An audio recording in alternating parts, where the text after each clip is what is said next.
அனைவருக்கும் வணக்கம். பிஜிடிஆர்பி வரலாறு இன்றைய மாடல் டெஸ்ட் நம்ம இன்னைக்கு பார்க்கலாம். முதல் கேள்வி, பண்பாடு என்ற சொல் முதலில் தமிழில் அறிமுகப்படுத்தியவர் யார்னா இதற்கு சரியான பதில் டிவி சிதம்பரநாதனார் என்பது சரியான பதில். அடுத்து இரண்டாவது கேள்வி, முதல் அகில இந்திய கிலாஃபத் மாநாடு எப்போது மற்றும் எங்கே நடைபெற்றது? சரியான பதில் ஏ 1919 நவம்பர் டெல்லியில நடைபெற்றது. இதன் முதல் தலைவராக தேர்ந்தெடுக்கப்பட்டவர் மகாத்மா காந்தியடிகள். அடுத்து மூன்றாவது கேள்வி, ஹெல்பின்ஸ்டன் கோடு எந்த ஆண்டு ஜனவரி 1 அன்று அமலுக்கு வந்தது? இதற்கு சரியான பதில் பி 1827. நான்காவது கேள்வி, இந்தியாவில் முதல் பெண்கள் பள்ளியை ஜோதிபாய் பூலே மற்றும் சாவித்திரிபாய் பூலே எந்த ஆண்டு தொடங்கினர்? இதற்கு சரியான பதில் ஆ 1848. அடுத்து ஐந்தாவது கேள்வி, லார்ட் லிட்டன் 1877 ஆண்டு டெல்லியில் ஏன் ஏகாதிபத்திய கூட்டம் அதாவது டெல்லி தர்பார் நடத்தினார்? எதற்குன்னு பார்த்தீங்கன்னா பி விக்டோரியா மகாராணியை இந்தியாவின் பேரரசியாக அறிவிக்க, அதற்காக டெல்லி தர்பாரை நடத்தினார் லார்ட் லிட்டன். அடுத்து ஆறாவது கேள்வி, பிரிட்டிஷ்காரர்கள் பர்மாவை 1886 ஆண்டில் முழுமையாக இணைத்தது எந்த போரின் முடிவில்? எதுன்னு பார்த்தீங்கன்னா சி மூன்றாவது ஆங்கிலேய பர்மிய போரின் முடிவில் மொத்தமாக பர்மாவை இணைத்தது. அதன்படி பர்மாவை எந்த சட்டத்தின்படி எந்த ஆண்டில் இந்தியாவிலிருந்து அதற்கு ஒரு தனி இதா கொடுத்தாங்க அப்படின்ட்டு கமெண்ட் பண்ணுங்க. ஏழாவது கேள்வி, ஒத்துழையாமை இயக்கம் எப்போது யார் தலைமையில் தொடங்கப்பட்டது? இதற்கு சரியான பதில் ஏ 1920 செப்டம்பர் 5 மகாத்மா காந்தி அவர்களின் தலைமையில் தொடங்கப்பட்டது. இது ஒத்துழையாமை இயக்கம். எட்டாவது கேள்வி, யுகாந்தர் இயக்கத்தின் தலைவரானவர் யார்? யுகாந்தர் யாருன்னு பார்த்தீங்கன்னா பி பரிந்தர் குமார் கோஷ். அவர் இது ஒரு ரகசிய இயக்கம். இந்த இயக்கத்திற்கு ஒரு பத்திரிகையும் இருக்குது வங்காள மொழியில, யுகாந்தர் அப்படின்ற பத்திரிகையும் தொடங்கியவரும் அவரே. அடுத்து ஒன்பதாவது கேள்வி, பாம்பே தர்பன் எனும் முதல் மராட்டி செய்தித்தாளை தொடங்கியவர் யார்? இதற்கு சரியான பதில் ஆ பாலா சாஹிப் ஜம்பேகர். இவர் தான் மராத்திய செய்தி மொழியின் தந்தை என்று அழைக்கப்படுகிறார். அதே நேரத்தில் தமிழ் செய்தி மொழியின் தந்தை என்று அழைக்கப்படுபவர், செய்தித்தாள் துறையின் தந்தை என்று அழைக்கப்படுபவர் யாருன்னா இந்த ஹிந்து பத்திரிகையை தொடங்கியவர், அதாவது சுதேசமித்திரன் பத்திரிகையை தொடங்கியவர். அவர் தான் தமிழ் பத்திரிகை மொழியின் தந்தை என்று அழைக்கப்பட்டார். அவர் யார் என்பதை கமெண்ட் பண்ணுங்க. அவர் ஹிந்து பத்திரிகையை தொடங்கினவர், சுதேசமித்திரன் என்னும் நாளிதழை தொடங்கியவர். 10வது கேள்வி, மூன்றாம் பானிபட் போரில் மராட்டியர்களை தோற்கடித்தவர் யார்? இதற்கு சரியான பதில் இ அகமது ஷா அப்தலி. இந்த மூன்றாம் மராட்டிய போர் 1761 ஆண்டு நடைபெற்றது. மீதி முதல் பானிபட் போர் மற்றும் இரண்டாம் பானிபட் போர் எந்த ஆண்டு நடைபெற்றது அப்படின்ட்டு சொல்லுங்க. அடுத்து 11வது கேள்வி, வந்தவாசி போர் எந்த நாளில் நடைபெற்றது? இதற்கு சரியான பதில் பி 1760 ஜனவரி 22 நடைபெற்றது வந்தவாசி போர். 12வது கேள்வி, வந்தவாசி போரில் ஆங்கிலேய படைக்கு தலைமை தாங்கியவர் யார்? இதற்கு சரியான பதில் சர் அயர்கூட் என்பது சரியானது. அவர் வந்தவாசி வீரன் என்றும் அழைக்கப்பட்டார். அடுத்து 13வது கேள்வி, ஆக்ரா கோட்டையை முதலில் பெரிய முகலாய பேரரசர் அக்பர் எப்போது கட்ட தொடங்கினார்? எப்போதிலிருந்து இந்த ஆக்ரா கோட்டையை கட்ட ஆரம்பித்தார்? பார்த்தீங்கன்னா 1565 ஆண்டு இந்த கோட்டையை கட்ட தொடங்கினார். அதே நேரத்தில் இந்த கோட்டையை கட்டி முடித்த ஆண்டு 1573 என்பது சரியானது, ஆக்ரா கோட்டை. அடுத்து 14வது கேள்வி, அர்ச்சுமந்த் பானு பேகம் இவங்களுக்கு மும்தாஜ் மஹால் என்ற பட்டம் வழங்கியவர் யார்? இதற்கு சரியான பதில் பி யாருன்னு பார்த்தீங்கன்னா ஷாஜஹான். அவர் தான் மும்தாஜ் அர்ச்சுமந்த் பானு பேகம் அவங்களுக்கு மும்தாஜ் அப்படின்ற பட்டத்தை வழங்குகிறார். இவர்களுடைய பெயர் தான் தாஜ்மஹால் கட்டப்பட்டது. 15வது கேள்வி, பாதுஷா நாமா என்பது முகலாய பேரரசர் ஷாஜஹான் ஆட்சியில் அதிகாரப்பூர்வ வரலாறாக எழுதப்பட்ட நூல். இந்த நூலை எழுதியவர் யார்? பாதுஷா நாமா என்ற நூலை எழுதியவர் யார் அப்படின்னு பார்த்தீங்கன்னா பி. அப்துல் ஹமீத் லஹோரி என்பவர் தான் இந்த நூலை எழுதியிருக்கிறாரு. 16வது கேள்வி, தாஜ்மஹாலை வடிவமைத்த முதன்மை வல்லுனர் யார்? இதற்கு சரியான பதில் பி. உஸ்தாத் அகமது லஹூரி என்பவர் தான் இதை கட்டிய வல்லுனர். 17வது கேள்வி, தாஜ்மஹால் கட்டப்பட்ட ஆண்டு எது? எந்த ஆண்டுன்னு பார்த்தீங்கன்னா சி. 1632 இருந்து 1653 வரைக்கும் கட்டியிருக்கிறாங்க. 18வது கேள்வி, அகஸ்ட் கம்டே 1838 ஆண்டில் உருவாக்கிய முக்கியமான சொல் எது? என்னன்னு பார்த்தீங்கன்னா இந்த சமூகவியல் என்ற ஒரு இதை உருவாக்கியவர் ஆகஸ்ட் கம்டே என்பவர். எந்த ஆண்டு? 1838. அடுத்து 19வது கேள்வி, பிரசாந்த் சந்திர மஹலனோபிஸ் எந்த அமைப்பை நிறுவினார்? எதுன்னு பார்த்தீங்கன்னா சி. இந்திய புள்ளியியல் நிறுவனம் என்றத பிரசாந்த் சந்திர மஹலனோபிஸ் நிறுவினார். இவர் தான் 2வது ஐந்தாண்டு திட்டத்தை அந்த வரையறையை செய்து கொடுத்தவர் இவர் தான். 20வது கேள்வி, பண்டைய இந்தியாவின் நந்தர்கள், சுங்கர்கள், மௌரியர்கள் மற்றும் ஹரியங்க வம்சத்தினர் சரியான காலவரிசை எது? இதற்கு சரியான பதில் ஹரியங்க வம்சம் சி. ஹரியங்க வம்சங்கள் நந்த வம்சம் தவறாக உள்ளது. சரியான பதில் சி. ஹரியங்க வம்சம், நந்த வம்சம், மௌரிய வம்சம், சுங்க வம்சம் என்பதுதான் இதுல சரியானதாக வருகிறது. 21வது கேள்வி, கர்நாடகாவில் சமண மதம் பரவுவதற்கு காரணமான ஆட்சியாளர் யார்? ஏ. சந்திரகுப்த மௌரியர். சல்லேகனா என்ற உண்ணா நோம்பிருந்து தென்பகுதியில உயிர் நீத்திருப்பாரு. 22வது கேள்வி, மௌரிய பேரரசில் சந்தைகளை கவனித்துக் கொண்டு தவறான நடைமுறைகளை தடுத்தவர் யார்? யார் பார்த்தீங்கன்னா சம்ஸ்தத்யக்ஷா என்பவர் தான் இது பண்ணவர். 23வது கேள்வி, மௌரியர்கள் காலத்தில் அரச வீடுகளின் கட்டுமானத்தில் பொதுவாக என்ன பயன்படுத்தப்பட்டது? எதுன்னு பார்த்தீங்கன்னா ஏ. மரம் என்பதுதான் பயன்படுத்தப்பட்டது. கூட சேறு அண்டு சுண்ணாம்பு அதுவும் வரும். அப்புறம் சுட்ட செங்கற்கள், அதாவது எரிந்தன்றதுல சுட்ட செங்கற்கள். அப்போ மேற்கூறிய இது எல்லாமே தான் பயன்படுத்தியிருக்கிறாங்க. ஆனால் மரம் தான் பெரும்பாலான வீடுகளில் பயன்படுத்தப்பட்டது. 24வது கேள்வி, ஆந்திர பிரதேசத்தில் எந்த நகரம் அதன் குறிப்பிடத்தக்க புத்த ஸ்தூபிக்கு பெயர் பெற்றது? இதற்கு சரியான பதில் ஏ. அமராவதி என்பது சரியானது. 25வது கேள்வி, செங்கிஸ்கானின் இயற்பெயர் என்ன? என்னன்னு பார்த்தீங்கன்னா சி. தெமுஜின் என்பது சரியான பதில். தெமுஜின். அடுத்த 26வது கேள்வி, செங்கிஸ்கான் எந்த பேரரசை தோற்றுவித்தார்? இதற்கு சரியான பதில் பி. மங்கோலிய பேரரசு என்பது சரியானது. 27வது கேள்வி, முதலாம் ராஜராஜ சோழனின் இயற்பெயர் என்ன? இதற்கு சரியான பதில் ஏ. அருள்மொழிவர்மன் என்பது சரியான பதில். அடுத்து 28வது கேள்வி, சமண மதத்திற்குள் ஒரு தனி பிரிவாக ஸ்வேதாம்பரம் நிறுவப்பட்டது டேஷில். எந்த இடத்துல நிறுவப்பட்டது அப்படின்னு பார்த்தீங்கன்னா பி. வல்லாபி. குஜராத் மாநிலத்தில் அமைந்திருக்கிறது. இந்த வல்லாபில தான் சமண மதத்திற்குள் ஸ்வேதாம்பரம் ஒரு தனி பிரிவாக நிறுவப்பட்டது. அடுத்து 29வது கேள்வி, கீழ்கண்டவர்களில் யார் இந்து மக்களை குறிக்க ஹிந்து என்ற வார்த்தையை பயன்படுத்துகிறார்கள்? யார் பார்த்தீங்கன்னா முதல்ல பயன்படுத்தினவங்க யாருன்னு பார்த்தீங்கன்னா ஏ. கிரேக்கர்கள் என்பது சரியானது. அடுத்து 30வது கேள்வி, பின்வருவனவற்றுள் சிந்து சமவெளி மக்களின் முக்கிய ஏற்றுமதி பொருட்கள் எவை? எதுனா பருத்தி பொருட்கள் முதல்ல விளைவித்தவர்களே இவங்க தான்.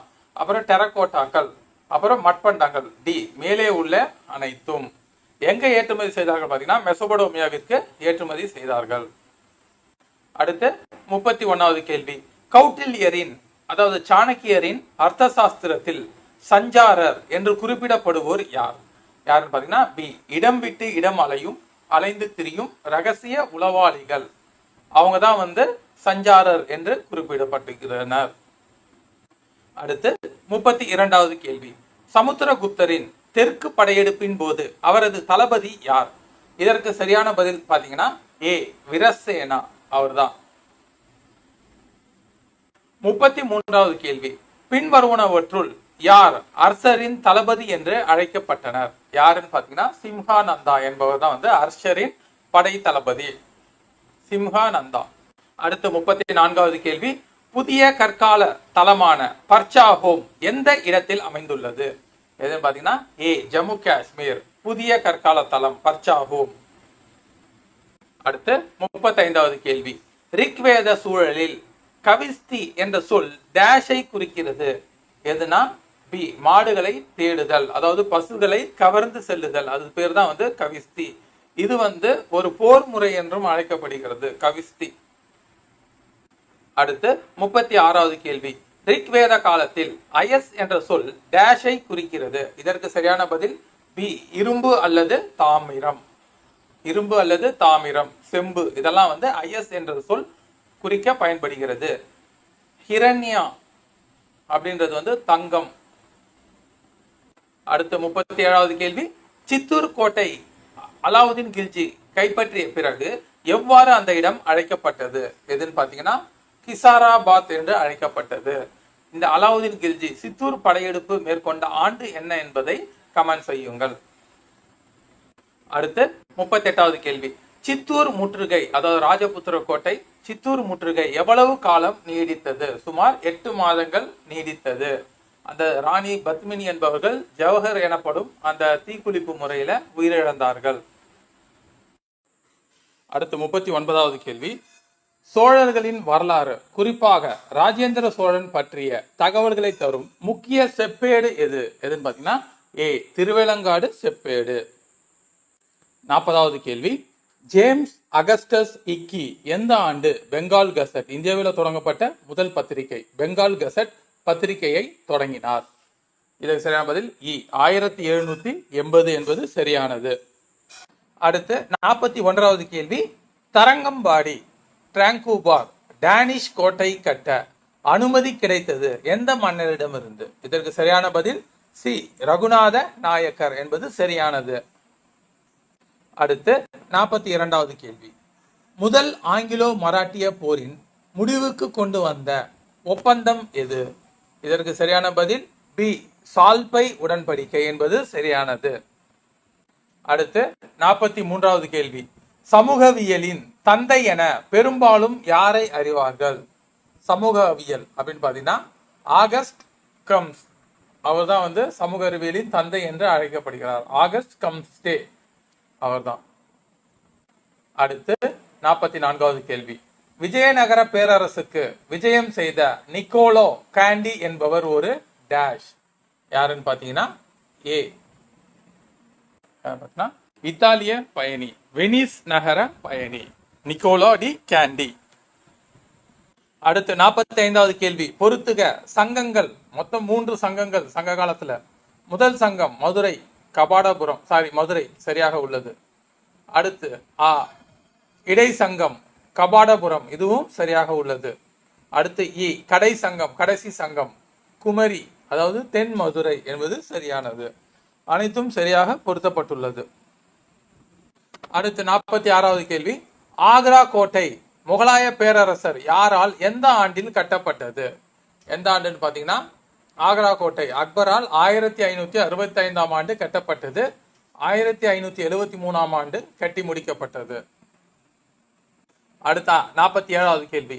ஆக்ரா நகரை அமைத்தவர், நிர்மாணித்தவர் யார் மற்றும் எந்த ஆண்டில் அப்படின்னு கேட்டீங்கன்னா பி. சிக்கந்தர் லோடி 1504ஆம் ஆண்டு ஆக்ரா நகரத்தை நிர்மாணித்தார்.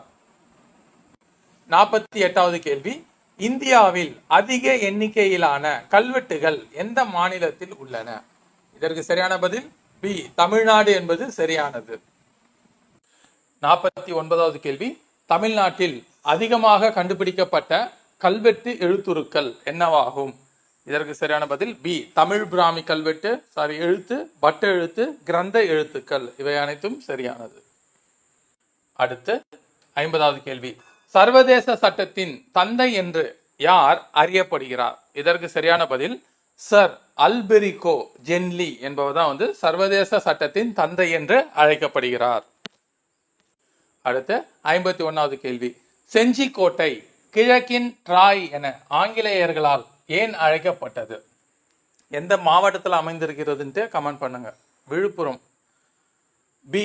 அதன் வியப்பூட்டும் கட்டமைப்பு மற்றும் அசைக்க முடியாத பாதுகாப்பு காரணமாக ட்ராய் என்று அழைக்கப்படுகிறது. எதுனா செஞ்சிக்கோட்டை. அடுத்த 52வது கேள்வி. தரங்கம்பாடி டேனிஷ் கோட்டை கட்டப்பட உதவிய டேனிஷ் அதிகாரி யார்? இதற்கு சரியான பதில் ஏ. ஓவ் கிட் என்பது சரியானது. ஓவ் கிட். அடுத்த 53வது கேள்வி. தரங்கம்பாடி டேனிஷ் கோட்டை எந்த ஆண்டு பிரிட்டிஷ்காரர்களிடம் விற்கப்பட்டது? ஏன்னா பி. 1845ஆம் ஆண்டு விற்கப்பட்டது. இந்த டச்சுக்காரர்கள் டேனிஷ் அவங்க ஆங்கிலேயரிடம் விற்றாங்க 1545. டேனிஷ்காரர்கள் என்பவர் எந்த நாட்டவர் என்று கமெண்ட் செய்யுங்கள். 54வது கேள்வி. அழித்து எரித்து சாகுபடி செய்யும் முறையை பயன்படுத்தியவர்கள் யார்? கீழ்கண்டவற்றுள் யார் பார்த்தீங்கன்னா வேத கால மக்கள், அதுவும் குறிப்பாக முன்வேத கால மக்கள் அல்லது ரிக்வேத கால மக்கள் தான் அழித்து எரித்து சாகுபடி செய்யும் முறையை பயன்படுத்தியவர்கள். Slash and burn agriculture. அடுத்த 55வது கேள்வி. போர்ச்சுகீசியர்கள் தங்களது தலைநகரை 1530இல் எந்த நகரத்தில் இருந்து கோவாவிற்கு மாற்றினர்? எதுனா பி. கேரளாவில் இருக்கிற கொச்சியில இருந்து கோவாவிற்கு மாற்றினர். இதை மாற்றிய போர்ச்சுகீசிய ஆளுநர் நினோ டி குன்கா அவர் தான் மாத்துறாரு. 56வது கேள்வி. போகோஹி என்ற புத்தகத்தில் இந்திய சமூகத்தை பற்றிய எந்த சீன பயணியின் விளக்கம் பதிவு செய்யப்பட்டுள்ளது? யாருன்னு பார்த்தீங்கன்னா ஃபாஹியான் அவர் தான் போகோஹி என்ற நூலை எழுதியிருக்கிறாரு. அவர் குப்தர்கள் காலத்துல இந்தியாவிற்கு வந்தாரு. கீழே இருக்கிற யுவான் சுவாங் ஹர்ஷர் காலத்துல இந்தியாவிற்கு வந்தவர். அடுத்து 57வது கேள்வி. கன்னோசியின் மன்னர் ஹர்ஷர் காலத்தில் சமகால வங்காள மன்னராக இருந்தவர் யார்? யார்னா டி. சசாங்கா அல்லது சசங்கன் என்று அழைக்கப்படுபவர். அடுத்து 58வது கேள்வி. பின்வருவனவற்றுள் எது லோகாயதம் என்பதோடு தொடர்புடையவர்? யாருன்னு பார்த்தீங்கன்னா சார்வாக்கர். இந்தியாவின் பொருள் முதல்வாதத்தை உருவாக்கியவர் சார்வாக்கர். சார்வாகம். அடுத்த 59வது கேள்வி. பின்வருவனவற்றுள் யார் காகர்வர்மன் என்று அழைக்கப்பட்டவர்? யாருன்னு பார்த்தீங்கன்னா காலோஷகர். சிசுநாக வம்ச அரசர்களில் 2வது வருபவர் தான் காலோஷகர். இவர் இரண்டாவது புத்த சமய மாநாட்டை நடத்தியவர் இவர் தான். இவருக்கு இன்னொரு பெயர் காலோஷோகர் என்றும் இன்னொரு பெயர் காகவர்மன் என்ற பெயரும் காணப்படுகிறது. அடுத்து மௌரியர் காலத்தில் பாறையில் செதுக்கப்பட்ட கட்டிடக்கலைக்கு எடுத்துக்காட்டாக பின்வருவனவற்றுள் எது உள்ளது? ஏ. தௌலி குகைகள். மோஸ்ட்லி மௌரியர் காலத்துல மரத்தினால் தான் நிறைய செஞ்சிருப்பாங்க. அதுல பாறைகள்ல செஞ்சது இந்த தௌலி குகைகள். அடுத்து 61வது கேள்வி. எலிஃபண்டா குகைகள் அமைந்துள்ள தீவின் மற்றொரு பெயர் என்ன? என்னன்னு பாத்தீங்கன்னா காராபுரி. ஸ்ரீபுரினும் அழைப்பாங்கன்னு நினைக்கிறேன். எலிஃபண்டா குகையோட தீவின் மற்றொரு பெயர் காராபுரி. அடுத்த 62வது கேள்வி. வாகாட வம்சத்தை நிறுவியவர் யார்? இந்த வம்சத்தை நிறுவியவர் பேர் மன்னர் பேர் என்னன்னு பாத்தீங்கன்னா விந்திய சக்தி. அதுதான் அவருடைய பெயர். வாகாட வம்சத்தை நிறுவியவர் பெயர் விந்திய சக்தி. அடுத்த 63வது கேள்வி. அஜந்தா எல்லோரா குகைகள் பின்வரும் எந்த நகரத்திற்கு அருகில் அமைந்துள்ளது? எங்கன்னு பாத்தீங்கன்னா சி. அவுரங்காபாத் என்ற நகரம். 64வது கேள்வி. பின்வரும் கூற்றுகளை கருத்தில் கொண்டு கீழே கொடுக்கப்பட்டுள்ள விருப்பங்களிலிருந்து சரியான பதிலை தேர்ந்தெடுக்கவும். கூற்று ஏ. அரப்பா மக்கள் நீண்ட தூர வணிகத்தில் சிறந்து விளங்கினர். கண்டிப்பா மெசோபடோமியாவிற்கும் இவர்களுக்கும் வணிக தொடர்பு இருந்தது. காரணம் உலோக பணத்திற்கான எந்த ஆதாரமும் கிடைக்காததால் ஹரப்பா மக்கள் பெரும்பாலும் அதாவது பண்டமாற்று முறை பார்ட்டர் சிஸ்டம், அதாவது பண்டமாற்று முறை பொருளை கொடுத்து பொருளை வாங்குவது என்ற முறையை பயன்படுத்தினர். அப்போ கூற்று காரணம் இரண்டும் சரி. அடுத்து 65வது கேள்வி. இந்திய புரட்சியின் தாய் என்று அழைக்கப்படுபவர் யார்? இந்திய புரட்சியின் தாய் என்று அழைக்கப்படுபவர் மேடம் பிகாஜி காமா. 66வது கேள்வி. பின்வரும் எந்த ஆண்டுகளில் 2ஆம் சார்லஸால் பம்பாயை கிழக்கிந்திய கம்பெனிக்கு மாற்றினார்? அதாவது 10 பவுண்டு வாடகைக்கு கொடுத்திருப்பாரு 2ஆம் சார்லஸ். எந்த ஆண்டுன்னு பாத்தீங்கன்னா டி 1668ஆம் ஆண்டு. அடுத்து 67வது கேள்வி. வங்காளத்தில் சமூக மத சீர்திருத்தங்களுக்கு முன்னோடியாக ஆத்மீய சபையை ராஜாராம் மோகன் ராய் அவர்கள் எந்த ஆண்டில் நிறுவினார்? எதுன்னு பாத்தீங்கன்னா பி 1815 என்பது சரியானது. 68வது கேள்வி. சர் ஹெட்வின் மான்டேகு அதாவது செம்ஸ்போர்டு, வைஸ்ராய் லார்டு செம்ஸ்போர்டு ஆகியோர் பின்வருவனவற்றுள் எதனுடன் தொடர்புடையவர்கள்? என்னன்னு பாத்தீங்கன்னா மான்டேகு செம்ஸ்போர்டு சீர்திருத்தம் இந்திய அரசு சட்டம் 1919 தொடர்புடையவர்கள். அப்போ சர் ஹெட்வின் மான்டேகு என்பவர் யாருன்னா வைஸ்ராய் இருந்தவர் லார்டு செம்ஸ்போர்டு.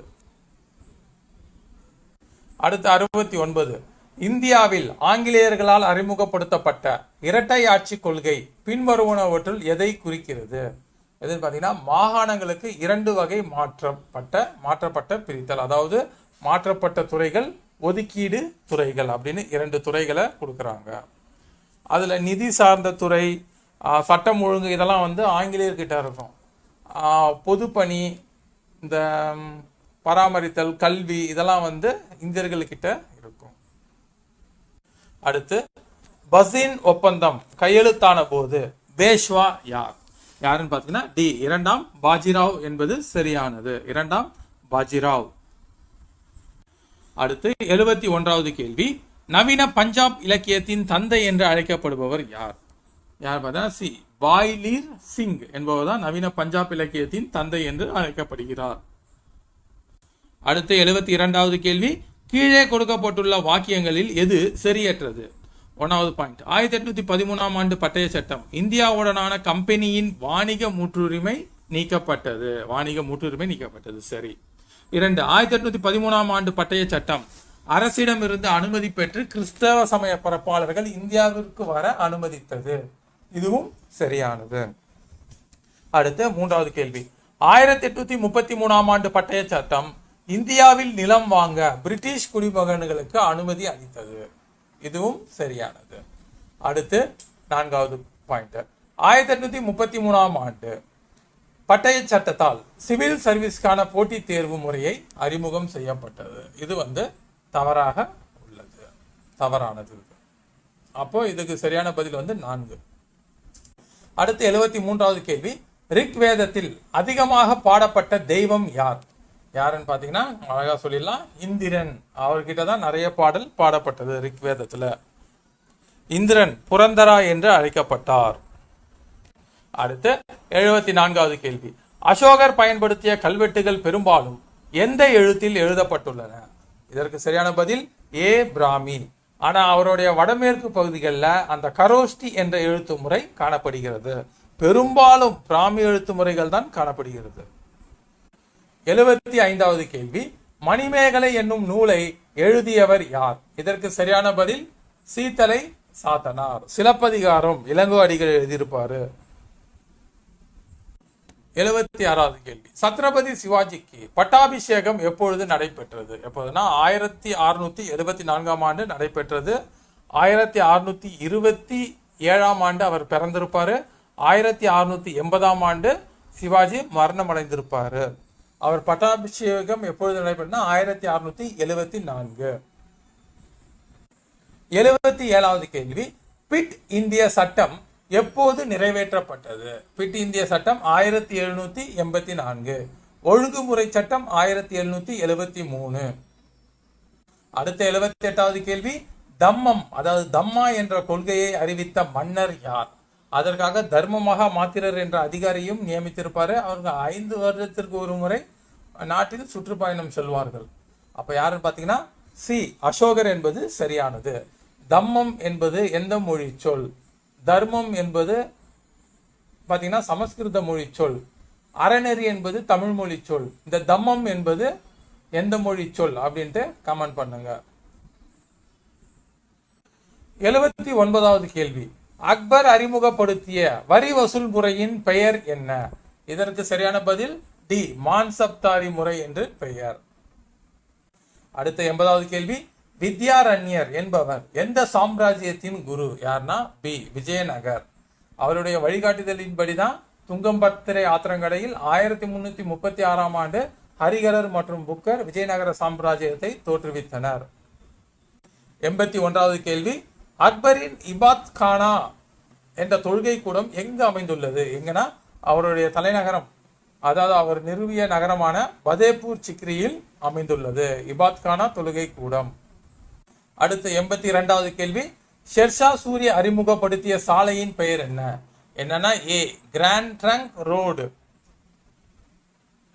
அடுத்து 83வது கேள்வி, மிலிந்த பன்கா எந்த இரு ஆளுமைகளின் உரையாடல் ஆகும்? யாருன்னு பாத்தீங்கன்னா புத்தர் மத தலைவர் நாகசேனர் மற்றும் மினாண்டர் என்ற மன்னருக்கும் நடந்த உரையாடலை பற்றி கூறுவதுதான் மிலிந்த பன்கா. அடுத்து 84வது கேள்வி, புத்த சரிதம் என்னும் நூலை எழுதியவர் யார்? யாருன்னு பாத்தீங்கன்னா கண்ணமூடி சொல்லலாம், அஸ்வகோஷர். புத்த சரிதம், அஸ்வகோஷர். 4வது புத்த சமய மாநாடு. அடுத்து 85வது கேள்வி, லீலாவதி என்ற நூலை இயற்றியவர் யார்? இந்த நூலை எழுதியவர் குப்தர் காலத்துல இருந்த பாஸ்கராச்சாரியார் என்பவர் தான் இந்த லீலாவதி என்ற நூலை இயற்றியவர். அடுத்து 86வது கேள்வி, மதுரை நாயக்கர்களில் கடைசி ஆட்சியாளர் யார்? இதற்கு சரியான பதில் ராணி மீனாட்சி அம்மாள். மீனாட்சி அவங்க தான் மதுரை நாயக்கர்களில் கடைசி ஆட்சியாளர். அடுத்து 87வது கேள்வி, திருமலை நாயக்கரின் அமைச்சர் நீலகண்டன் எழுதிய தெலுங்கு நூல் எது? எதுன்னு பாத்தீங்கன்னா அது சரியான பதில் நீலகண்ட விஜய சம்பு என்பது சரியான பதில்.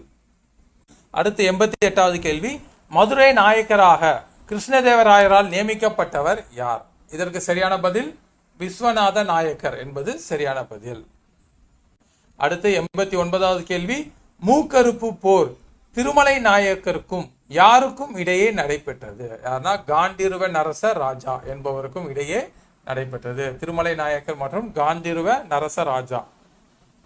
அடுத்து 90வது கேள்வி, பிற்கால பாண்டியர்களின் தலை சிறந்தவர் யார்? இதற்கு சரியான பதில் சடையவர்ம சுந்தர பாண்டியன் என்பது சரியான பதில், பிற்கால பாண்டியர்களில் தலை சிறந்தவர். அடுத்து 91வது கேள்வி, சோழ பேரரசை வென்று பாண்டிய நாட்டுடன் 1279 இணைத்துக் கொண்டவர் யார்? இதற்கு சரியான பதில் சடையவர்ம சுந்தர பாண்டியன், அவரே தான் மதுரையை இணைத்துக் கொண்டவர். 92வது கேள்வி, தமிழ்நாட்டின் முதல் நவீன மறுமலர்ச்சி மனிதர் யார்? யாருன்னு பாத்தீங்கன்னா 2ஆம் சரபோஜி என்பது சரியான பதில். அடுத்து 93வது கேள்வி, திண்டுக்கல் கூட்டமைப்பை உருவாக்கியவர் யார்? இதற்கு சரியான பதில்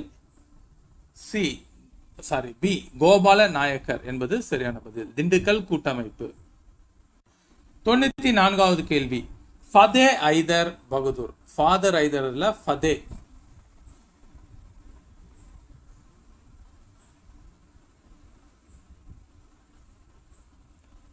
ஃபதே ஐதர் பகதூர் என்று அழைக்கப்பட்டவர் யார்? இதற்கு சரியான பதில் என்னன்னு பாத்தீங்கன்னா ஹைதர் அலி. திப்பு சுல்தானின் தந்தை ஹைதர் அலி ஃபதே ஐதர் பகதூர் என்றும் அழைக்கப்பட்டார். அடுத்து 95வது கேள்வி, வந்தவாசி போர் நடைபெற்ற ஆண்டு எது? இந்த வந்தவாசி போர் நடைபெற்ற ஆண்டு 1760. ஆங்கிலேயருக்கும் பிரெஞ்சுக்காரர்களுக்கும் இடையே நடைபெறும். சர் அயர்கூட் வந்தவாசி வீரர் என்று அழைக்கப்பட்டவர். அடுத்து 96வது கேள்வி, கனிஷ்கரை தோற்கடித்த சீன தளபதி யார்? இதற்கு சரியான பதில் என்னன்னு பாத்தீங்கன்னா பாஞ்சோ என்பது சரியான பதில், கனிஷ்கரை தோற்கடித்த சீன தளபதி. 97வது கேள்வி, ஃபரித் என்பது யாருடைய உண்மை பெயர்? ஃபரித் என்பது யாருடைய உண்மை பெயர் பாத்தீங்கன்னா ஷெர்ஷா சூரியோட உண்மையான பெயர் தான் ஃபரித். சலீம் என்பது யாருடைய இயற்பெயர்? குஸ்ரு என்பது யாருடைய இயற்பெயர் என்று சொல்லுங்க, கமெண்ட் பண்ணுங்க. 98வது கேள்வி, ஷெர்ஷா தன்னுடைய நிர்வாகத்தின் பொறுப்பு தம் பேரரசை எத்தனை சர்க்கார்களாக பிரித்தார்? ஷெர்ஷா சூரி தன்னுடைய பேரரசை எத்தனையாக பிரித்தார்? எத்தனை பாத்தீங்கன்னா 47ஆக பிரித்தார். தவறாக உள்ளது. 47 என்பது சரியான பதில். தன்னுடைய நிர்வாகத்தின் பொறுப்பு, அதாவது பேரரசை 47 சர்க்கார்களாக பிரித்தார். யாரு? ஷெர்ஷா சூரி, சூர் வம்சத்தை தோற்றுவித்தவர். அடுத்து 99வது கேள்வி, ராமாயணம் மற்றும் மகாபாரதத்தை பாரசீக மொழியில் மொழிபெயர்த்தவர் யார்? இதற்கு சரியான பதில் ஹபுல் பைசி என்பது சரியான பதில். இவர் அக்பருடைய அவையில் இருந்தவர்.